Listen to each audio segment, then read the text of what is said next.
이 시간 우리에게 주시는 하나님의 말씀은 신약성경 마가복음 7장 31절에서 37절까지 말씀입니다. 신약성경 마가복음 7장 31절에서 37절까지의 말씀, 제가 가진 성경으로 신약 66쪽에 있습니다. 여기 강대상의 마이크 여기 모니터 소리를 좀 크게 올려주시면 감사하겠습니다.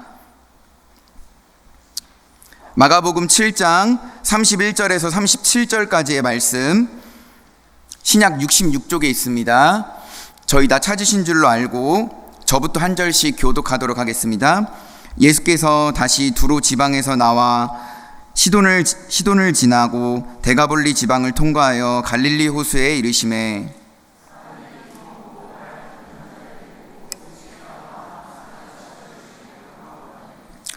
예수께서 그 사람을 따로 데리고 무리를 떠나사 손가락을 그의 양귀에 넣고 침을 뱉어 그의 혀에 손을 대시며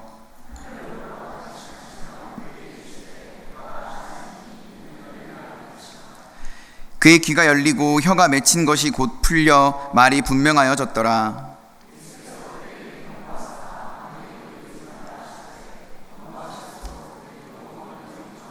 함께 보겠습니다. 사람들이 심히 놀라 이르되 그가 모든 것을 잘하였도다. 못 듣는 사람도 듣게 하고 말 못하는 사람도 말하게 한다 아니라. 아멘. 이 시간에는 우문현답이라는 제목으로 하나님의 말씀을 증거하도록 하겠습니다.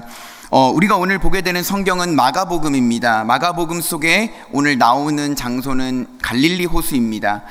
갈릴리 호수라는 것은요, 이방 갈릴리와 유대 갈릴리로 나눌 수가 있습니다. 갈릴리 호수를 기준으로 서쪽은 이 유대적 문화에 물들어 있다 그래서 유대 갈릴리라고 부르기도 하고요, 또한 동쪽은 이방의 문화에 물들어 있다고 해서 이방 갈릴리라고 부르기도 합니다. 그런데 예수님께서는 주로 이 유대 갈릴리 쪽에서 사역을 하셨거든요. 그런데 오늘 본문 말씀에 등장하는 두로와 시돈과 이 데가볼리라고 하는 지역은 이 이방 갈릴리에 속해 있었다라는 것입니다.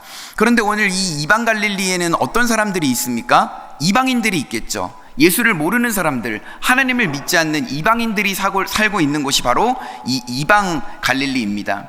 그래서 이 이방 갈릴리 가운데 가장 대표되는 사람, 하나님을 모르는 사람, 하나님을 모르면서 병들어서 살아가는 사람이 바로 오늘 말씀에 나오는 귀가 먹고 말을 하지 못하는 자라는 사실입니다. 32절 말씀에 보면 이 사람들이 귀 먹고 말 더듬는 자를 데리고 예수님 앞에 나아옵니다. 그런데 중요한 것은 귀 먹고 말 더듬는 자에 대해서 먼저 생각해 보기 전에 이 사람들이라고 하는 표현이 나옵니다. 마가복음에서는 이제 장로들, 제자들, 백성들, 사람들, 이런 사람들의 어떤 무리를 명칭해서 표현하는 것이 있거든요. 예를 들어서 이제 백성들이라고 하면 유대교의 정통 교육을 받고 평균 이상의 삶을 사는 사람들을 바로 이 백성들이라고 하는 겁니다. 그렇다면 평균적인 삶을 살지도 못했고 교육도 받지 못했던 사람들을 이 사람들이라고 지칭을 하는 것이에요. 그런데 오늘 말씀해 보게 되면 이 사람들이, 평균 이하의 삶을 살았던 이 사람들이 귀 먹고 말 더듬는 이 병자를 예수님 앞에 데리고 왔다라는 것이죠.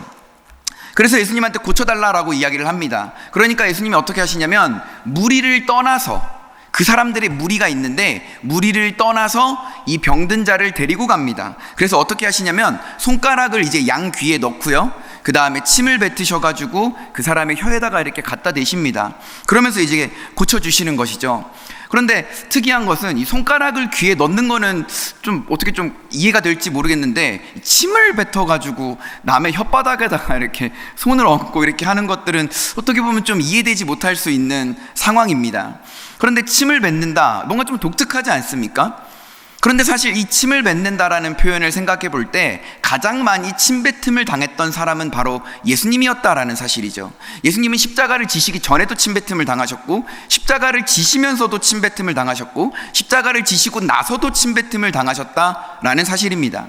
그러니까 예수님이 지금 침뱉음을 통해서 고치시면서 말하고자 하는 그 의미가 있는 거예요. 그 의미가 뭐냐면, 내가 바로 너희처럼 이렇게 육체적으로 병들고 영적으로 병들어 있는 너희 죄인들을 위해서 내가 침뱉음 당하기 위해서 이 땅에 왔다라는 사실을 지금 이야기를 하고 있는 것입니다. 내가 침뱉음을 당해가면서 너희의 죄를 위해서 십자가를 지러 이 땅에 왔다라는 사실을 이 침을 뱉는 행위를 통해서 예수님이 지금 이 고침을 통해서 말씀해 주시고 있다라는 사실입니다.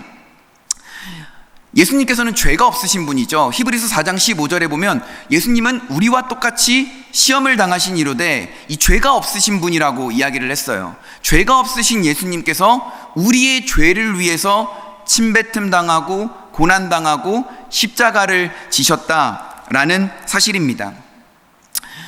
이 오늘 우리가 보게 되는 에바다라고 하는 유명한 표현이 나오는 이 본문 말씀은요, 이 15세기를 살았던 종교개혁자들은 조금 다르게 바라봤습니다. 15세기를 살았던 종교개혁자들은 이 귀가 먹고 말 못하는 사람을 어떻게 했냐면 영적인 시각으로 바라봤습니다. 이 귀가 먹었다라는 것은요, 복음을 듣지 못하는 사람이라고 생각을 했어요. 이 말을 못한다라는 것은 복음을 말하지 못하는 사람이라고 생각했습니다.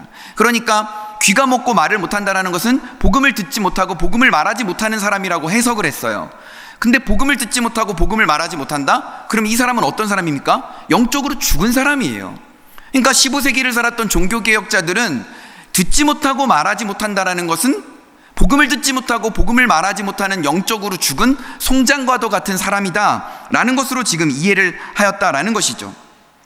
그래서 예수님께서는 이 육체적으로도 병들어 있고 영적으로도 병들어 있고 예수를 알지도 못하고 하나님을 알지도 못하는 이 무명의 이방인을 데리고 가셔서 에바다라고 하면서 고쳐주셨다라는 것이죠. 그래서 이 사람이 이제 귀가 뚫리고 입이 열려서 말을 하게 되고 듣게 되었다라는 사실입니다. 예수님이 지금 이 병자를 고칠 때 침을 뱉으셔서 고쳤지 않습니까? 우리가 오늘 보게 되는 본문 말씀이 7장 후반부입니다. 7장 후반부에 보게 되면 침을 뱉으셔서 고쳤어요. 그런데 웃긴 게 보게 되면 8장 후반부에 보면 또 침을 뱉어서 고치는 이야기가 나옵니다. 7장 후반부와 8장 후반부에는 둘 다 이 침을 뱉어서 고치는 이야기가 나오는 것이죠. 8장에 보게 되면 이 베세다라고 하는 지역에 갔는데 그 지역에서 또 사람들이라고 하는 이 무리가 병자를 데리고 예수님 앞에 나옵니다. 앞을 보지 못하는 맹인이에요. 그래서 예수님이 또 그 무리를 떠나서 그 마을을 떠나서 그 사람을 데리고 나가서 침을 뱉어서 안수하시면서 기도를 하십니다. 침을 뱉어서 안수를 하시면서 기도를 하는데 맨 처음에 예수님이 안수하니까 이 사람이 눈을 한 번에 떠야 되는데 눈을 한 번에 뜨지 못해요. 눈을 뜨긴 뜨는데 막 흐릿흐릿하게 보이는 겁니다. 앞에 사람이 지나가는 것 같기도 하고 막 나무 같은 것들이 지나갑니다. 예수님 막 이렇게 대답을 해요. 그래서 예수님이 다시 한 번 더 안수를 하십니다. 다시 한 번 더 안수를 하니까 그제서야 이제 완벽하게 눈을 뜨게 되는 것이죠. 자, 예수님이 두 번의 안수를 거쳐서 이 맹인을 눈 뜨게 했습니다. 그렇다면 왜 하필 두 번의 눈을 뜨게 했을까요? 예수님이 좀 속된 말로 이제 기도발이 안 먹히는 걸까요? 아니면은 예수님이 조금 이렇게 좀 능력이 부족하신 걸까요? 아니죠. 예수님이 침을 뱉으시고 안수를 하시면서 이 두 번에 걸쳐서 이 병자를 고쳤다라는 것은요, 예수님이 이제 십자가를 지심으로써 이 침뱉음을 당하면서 십자가를 지실 것이라는 것을 점진적으로 차근차근 보여주기 위함인 것입니다. 너희가 점점, 지금은 잘 흐릿하게 보지 모르겠지만 너희가 점차 내가 너희를 위해 침뱉음 당하러 오고 너희를 위해 십자가를 지러 올 메시아 예수라는 것을 너희가 이제 점점 시간이 지나면 지날수록 밝히 완벽하게 보게 될 거야 라는 뜻이라는 사실입니다. 이 병자들은요, 수많은 병자들은 예수로부터 기적적으로 고침을 받았지만 예수가 누군지를 몰랐어요. 영적으로 무지하고 영적으로 무능력하고 영적인 분별력이 없는 사람들이었다라는 사실입니다. 예수님께서는 이러한 사람들을 구원해 주시기 위해서 이 땅에 오셨죠. 그런데 예수님이 이 땅에 오실 것이라는 사실을 이 구약성경 이사야서에서 이미 벌써 예언을 하였다라는 사실이에요. 너희의 죄를 고쳐주실, 너희를 죄에서 구원해 주실 메시아가 오면 너희의 영적인 질병뿐만 아니라 너희의 육체적인 질병까지도 고치셔서 구원해 내실 것이라는 사실을 이사야 35장에서 이미 벌써 예언을 하였습니다. 맹인은 보게 되고 못 듣는 사람은 듣게 되고 앉은 뱅이는 걷게 되고 말 못하는 사람은 말하게 될 거야 라고 이사야 선지자가 이미 벌써 예언을 했어요. 우리 이사야 35장 5절에서 6절 말씀을 한번 볼까요? 자막에 나올 것입니다. 우리 이사야 35장 5절에서 6절 말씀 우리 한 목소리로 다 같이 한번 읽어보겠습니다. 시작.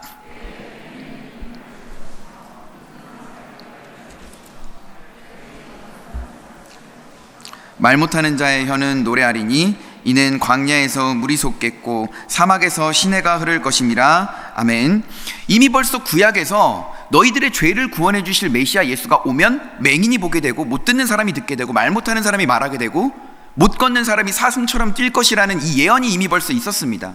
그렇다면 신약의 메시아 예수가 와서 병자들을 고친다라는 것은 무엇입니까? 예수가 자기 자신 스스로를 메시아라고 지금 자증하고 있다라는 것이죠. 그러니까 우리를 위해서 침뱉음 당하고 우리를 위해서 십자가 지고 우리를 죄에서 구원해 주실 메시아 예수가 이미 벌써 이 땅에 왔다라는 것이죠. 그런데 유대인이나 이방인이나 또한 헬라인이나 수많은 모든 사람들이 이 예수를 보지 못하는 거예요. 이 예수를 듣지 못하는 겁니다. 이 예수를 말하지 못하는 겁니다. 영적으로 죽어 있는 거예요. 영적으로 병들어 있는 겁니다. 무지하고 무능하고 무분별하고 무가 가득한 거예요. 하나님이 없는 인생을 살아갔다라는 사실입니다. 그런데 하나님께서는 자기 아들 예수를 보내셔서 이런 사람들을 고치시기 위해서 보내셨다라는 것이죠. 7장 후반부에 이 에바다의 사건과 8장 후반부에 이 벳세다 맹인을 고치는 사건 가운데 특징이 두 가지가 있습니다. 공통된 특징이 두 가지가 있는데, 첫째, 침을 뱉어서 고치세요. 예수님이 침뱉음을 당하실 거라는 것을 얘기하는 것이죠. 자, 둘째, 떠나서 고치십니다. 귀가 안 들리고 말을 못하는 사람을 어떻게 고치시냐면 무리 가운데 있는 그 병자를 데리고 떠나서 한적한 곳에 가서 1대1로 마주하면서 고치십니다.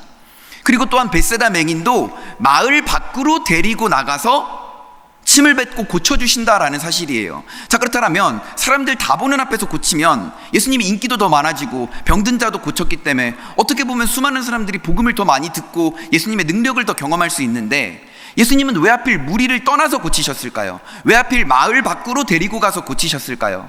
이 무리하고 마을이 상징하는 것은 바로 죄입니다. 죄의 무리에서 떠나라는 것이죠. 죄된 마을에서 떠나라는 것이죠.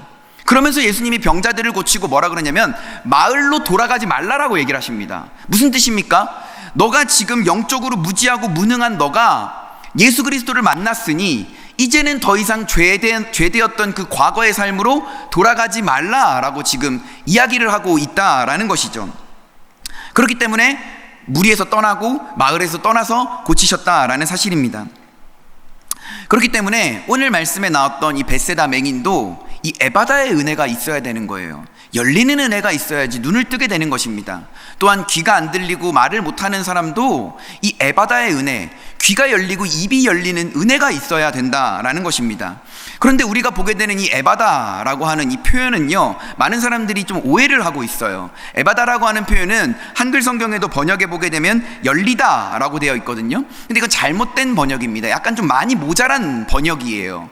열리다라는 게 아니라 사실은 열려져라라는 뜻입니다. 명령법 수동태예요.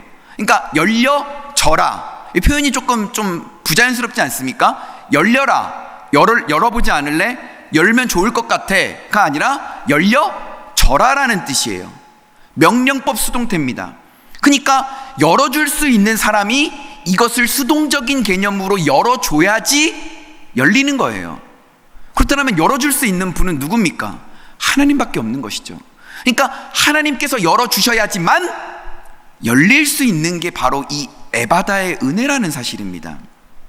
오늘 말씀을 간단하게 정리할까요? 예수님은 침을 뱉으셔서 고치셨고 물이랑 떨어져서, 마을에서 떨어져서 고치셨습니다. 이것이 의미하는 바가 무엇입니까? 내가 너희를 위해서 침뱉음 당하면서 십자가 질 건데 너희 죄된 마을로 돌아갈래? 너희 죄된 무리로 또다시 돌아갈래? 나를 만났으니 이제 죄된 마을로 돌아가지 말고 죄된 그 무리들에게로 돌아가지 말고 이제 나를 만났으니 너희가 침뱉음 당하는 것이 아니라 내가 침뱉음을 당할게. 그래서 내가 너희들을 위해서, 죄를 위해서 구원해 주러 온 메시아야 라는 사실을 지금 이야기하고 있는 것입니다. 봐, 이사야 선지자가 예언했잖아. 내가 너희의 죄를 구원해 주러 올 예수가 오게 되면 맹인이 듣게 되고 맹인이 보게 되고 못 듣는 사람이 듣게 되고 말 못하는 사람이 말하게 되고 다리를 절어서 걷지 못하는 사람이 사슴같이 뛸 거야. 그게 바로 나야 라는 사실을 예수님께서 지금 메시아 복음을 이 사람들에게 병을 고치면서 지금 전하고 있다라는 사실입니다.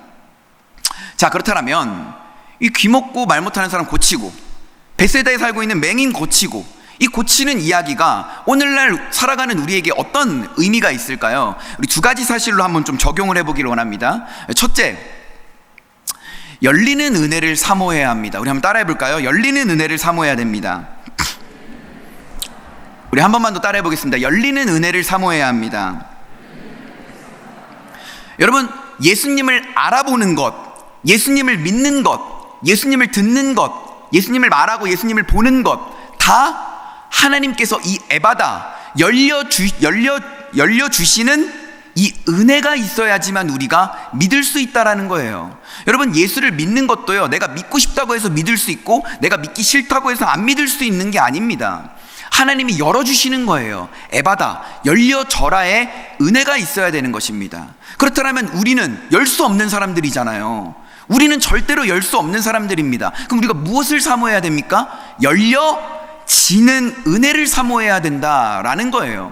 우리가 예수를 믿게 된 것도 내가 무슨 신앙의 가문에서 태어나고 내가 교회를 오고 내가 설교를 들었는데 이해가 되고 내가 말씀을 잘 읽었는데 내가 읽었기 때문에 내가 밤에 읽을 때 이해가 되고 믿어지는 것 같지만 다 하나님께서 열어주시는 것 가운데 우리가 믿게 되었다라는 사실입니다. 우리 사진을 한 장 볼까요? 제가 대표적으로 소개하고 싶은 사람이 한 명 있는데요. 네, 이분이 이제 유명하신 분이죠. 우리 삼성그룹의 초대 회장이었던 고 이병철 회장이죠. 근데 이 이병철 회장이 이 1987년에 이제 별세를 했습니다. 다음 사진을 한 장 볼까요? 이분이 이제 세상을 떠났는데요. 세상을 떠나기 전에 5장의 편지를 썼습니다. 5장의 편지에 24가지의 질문을 썼어요. 5장의 편지에 24가지 질문을 썼는데 이때 당시에 폐암 투병 중이었기 때문에 자기가 글씨를 쓸 수 없어서 필경사를 불러가지고 자기가 말하면 받아 적게 해가지고 글을 썼습니다. 그래가지고 5장의 종이에 이 24가지의 질문을 적었는데 이 24가지의 질문을 적어서 카톨릭의 한 신부에게 보내게 됩니다. 그런데 이 24가지의 질문 가운데 제가 좀 인간의 본질과 관련된 7가지 질문을 좀 뽑았는데요. 소개해드리도록 하겠습니다. 다음 사진 한 장 볼까요? 보게 되면 이 초대 회장이었던 이병철 회장이 1번 질문에 이렇게 써요. 카톨릭 신부에게 1번, 신의 존재를 어떻게 증명할 수 있나? 신은 왜 자신의 존재를 똑똑히 드러내 보이지 않는가? 이 질문을 던집니다. 죽기 한 달 전에. 인간 존재의 그 실존에 대해서 지금 이제 고민하고 있는 거죠. 다음 질문을 한번 볼까요? 신은 우주 만물의 창조주라는데 이것을 무엇으로 증명할 수 있는가? 이런 질문을 던졌습니다. 다음 질문 한번 볼까요? 예수는 우리의 죄를 대신 속죄하기 위해 죽었다는데 우리의 죄란 무엇인가? 왜 우리로 하여금 죄를 짓게 내버려 두었는가? 이런 질문을 던졌어요. 다음 질문도 볼까요? 성경은 어떻게 만들어졌는가? 이것이 하느님의 말씀이라는 것을 어떻게 증명할 수 있는가? 다음 질문, 천주교를 믿지 않고는 천국에 갈 수 없는가? 그렇다면 무종교인, 무신론자, 타종교인들 중에도 착한 사람이 많은데 이들은 죽어서 어디로 가는가? 다음 질문 볼까요? 인간이 죽은 후에 영혼은 죽지 않고 천국이나 지옥으로 간다는 것을 어떻게 믿을 수 있나? 자, 마지막 질문 보도록 하겠습니다. 지구의 종말은 오는가? 우리나라의 가장 부자였다라고 하는 사람이, 그리고 세계적으로도 부자였고 많은 영향력을 미쳤다라고 하는 이 삼성그룹의 초대 회장이었던 사람이 죽기 한 달 전에 카톨릭의 한 신부에게 이러한 수많은 질문이 담긴 편지를 보내게 됩니다. 결국엔 답변을 받지 못하고 죽었다라고 해요. 조심스럽게 추측하기로는 복음을 듣지 못하고 죽었던 것 같습니다. 아무리 사람이 돈이 많다고 할지라도 이 하나님께서 열어주시지 않으면 하나님을 볼 수가 없는 거예요. 믿을 수가 없는 것입니다. 돈이 많아서 이 노후 대책은 세웠을지 몰라요. 하지만 사후 대책은 세울 수 없었다라는 것이죠. 하나님이 열어주시지 않으면요, 인간은 그 어떤 것도 할 수 없는 것입니다. 심지어 믿는 것조차 하나 할 수 없는 거예요. 우리가 아침에 당연히 일어나는 것 같죠. 우리가 건강한 모습으로 교회 오는 거 당연한 것 같지 않습니까? 이 한 번 숨을 내쉬고 들이마시는 이 호흡조차도 하나님께서 열어주시고 허락해 주시지 않으면 우리는 할 수 없는 것이죠. 그러므로써 우리는 어떤 은혜를 사모해야 됩니까? 열려지는 은혜를 사모해야 한다라는 것입니다. 하나님을 믿는 것도 하나님이 열어주셔야지 믿을 수 있는 거예요. 우리 인생의 모든 묶여있고 엉켜있는 그 문제들, 풀리는 것들, 그런 것들 다 하나님이 열어주시고 풀어주시고, 풀리기 어려운 것들은 잘라주셔야지 믿을 수 있는 겁니다. 그럼으로써 저와 여러분들이 이 말씀을 통해서 하나님께서 이 열려지게 해주시는 이 은혜를 사모하시는 저와 여러분들이 되시길 주님의 이름으로 축원합니다. 첫 번째 포인트가 뭐라고요? 어떤 은혜를 사모해야 된다고요? 열리는 은혜를 사모해야 된다는 거예요. 자, 그렇다면 두 번째, 무슨 은혜를 또 사모해야 되냐면 만나는 은혜를 사모해야 됩니다. 따라해 보겠습니다. 만나는 은혜를 사모해야 합니다. 자, 우리 한 번 더 힘차게 한번 따라해 보실까요? 만나는 은혜를 사모해야 됩니다. 열리는 은혜를 사모해야 되고 만나는 은혜를 사모해야 되는 것이죠. 오늘 말씀의 제목을 제가 뭐라고 정했냐면 우문현답이라고 정했습니다. 우문은 뭡니까? 어리석은 질문에 현명한 답, 현답이지 않습니까? 어리석은 질문에 현명한 답을 하는 것을 사자성어로 우문현답이라고 하는 거예요. 인간의 죄된 인생이 얼마나 어리석습니까? 얼마나 무지해요. 하나님의 아들 예수 그리스도를 살아계신 하나님을 눈앞에서 보고도 이게 살아계신 하나님인지, 내가 지금 고침받는 것이 뭔지, 내가 침뱉음 당하는 것이 뭔지 그 어떤 것도 모르는 것입니다. 어리석고 무지한 인생이죠. 죄 많고 어리석고 무지한 인생들이 예수님 앞에 나아갈 때 항상 뭘 가지고 나아가냐면 물음표를 가지고 나아갑니다. 이 어리석은 인생이 물음표를 들고 예수 앞에 나아가는 거예요. 내 병 고칠 수 있습니까? 당신이 그렇게 병을 잘 고친다고 하는데 내 병은 어떻게 고칠 수 있습니까? 나도 좀 고쳐주면 안 됩니까? 신앙의 본질은 하나도 모른 채 어리석고 무지한 인생으로 예수님 앞에 나아가는 것이죠. 그렇게 저마다 인생에 수많은 물음표를 들고 예수 앞에 나아갔을 때 예수님은 그 물음표 가운데 답을 주셨다라는 거예요. 어리석은 인생들이 물음표를 들고 갑니다. 하지만 이 어리석은 인생들의 물음표일지라도 하나님께서는 생명의 답을 주시고 현명한 답을 주신다라는 사실이에요. 그래서 오늘 말씀의 제목이 사실 두 가지의 뜻이 있는데요. 첫 번째는 어리석은 질문에 현명한 답을 한다라는 것입니다. 두 번째 뜻은 뭐냐면 우문현답, 우리들의 문제는 현장에 답이 있다라는 거예요. 우리들의 문제는 현장에 답이 있다라는 거예요.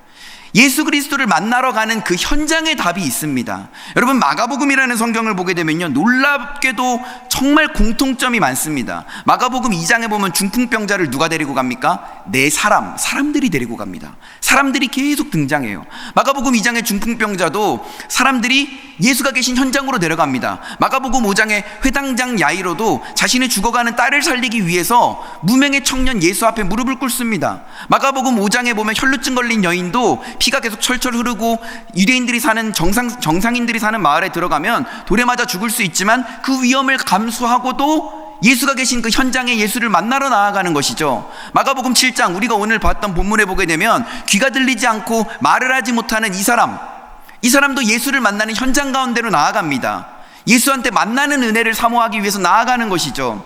마가복음 9장에 보면 벳세다 맹인, 예수를 만나러 나아가는 것입니다. 마가복음 10장에 보게 되면 소경 바디메오, 어떻게 합니까? 예수를 만나러 나아가는 거예요. 마가복음에 보게 되면 계속해서 예수를 만나는 그 현장에 만나는 은혜를 사모하러 나아가는 것입니다. 그렇기 때문에 우리에게 필요한 은혜는 두 가지예요. 첫째, 열려지는 은혜가 필요한 것입니다. 아멘이십니까? 둘째, 무슨 은혜가 필요하다고요? 만나는 은혜가 필요하다라는 사실입니다. 우리 한국교회가 이 금요기도회라는 표현은 사실 없었죠. 제가 1990년생인데 1990년대 제가 초등학생 때까지만 하더라도 금요기도회라는 용어는 없었습니다. 무조건 금요철야 예배, 금요철야 기도회였어요. 7, 8시쯤에 모여서 기도회하고 1시간 기도회하고 1시간 말씀 듣고 1시간 같이 기도하고 그 다음부터 쭉 밤새도록 기도하는 게 철야 기도였잖아요. 교회에서 기도하지 않으면 뒷산에 올라가거나 근처 기도원에 가거나 밤새도록 기도하는 게 그 금요철야 예배, 금요철야 기도회였어요. 그런데 오늘날 많은 사람들이 금요일 저녁에 교회에 나와서 기도하려고 하지 않습니다. 예수가 있는 이 현장, 예수를 만나는 이 현장 가운데로 나오려고 하지 않는다라는 사실이죠. 우리 에바다부가 내일부터 수련회를 갑니다. 또한 우리 청년부가 다음 주 금토일에 또 수련회를 가고요. 근데 그 다음 주엔 또 SL부부 수련회가 또 있습니다. 이 수련회마다 우리가 기억해야 될 것은 두 가지예요. 첫째, 하나님께서 열어주시는 은혜를 사모해야 된다라는 것. 둘째, 만나는 은혜를 사모해야 된다는 것입니다. 여러분, 예수 만났는데 목사님 또 만나야 되나요? 네, 또 만나야 됩니다. 어떤 목사님이 A라는 설교를 했습니다. 근데 그 다음 주에 또 A라는 설교를 했어요. 근데 그 다음 주에 또 A라는 설교를 했습니다. 근데 그 다음 주에 또 A라는 설교를 했어요. 한 달 4주 동안 똑같은 설교를 어떤 목사님이 하셨대요. 그래서 성도님들이 와서 물어봤습니다. 아니, 목사님 왜 자꾸 한 달 내내 똑같은 설교를 하십니까? 그 목사님이 이렇게 대답했다고 합니다. 한 달 내내 똑같이 설교해도 변하지 않는 성도님들이 있기 때문에 변할 때까지 똑같은 설교를 합니다. 여러분, 예수도 마찬가지예요. 만났다고 해서 안 만나야 되는 게 아니라 매 순간 예배 가운데, 말씀 가운데, 기도 가운데, 신앙생활 가운데 예수를 만나야 하는 것입니다. 그럼으로써 열리는 은혜가 있어야 되고 만나는 은혜가 있어야 한다라는 사실입니다. 그럼으로써 사랑하는 성도 여러분, 우리가 이 열리는 은혜를 사모하고 또한 만나는 은혜를 사모하여서 오늘도 예수 앞에 나아가는 저와 여러분들이 되시길 주님의 이름으로 축원합니다. 어리석은 우리의 죄된 인생 가운데 물음표를 들고 예수 앞에 가서 답을 얻으시는 저와 여러분들이 되시길 축원합니다. 또한 예수가 계신 현장에 나아가서 우리의 문제가 해결받고 고침받고 나음받고 묶임받았던 게 풀려지고 잘려지는 그러한 은혜를 소망하시기를 주님의 이름으로 축원합니다. 이 시간 기도하도록 하겠습니다. 주가 이르시네 찬양하고 기도하겠습니다.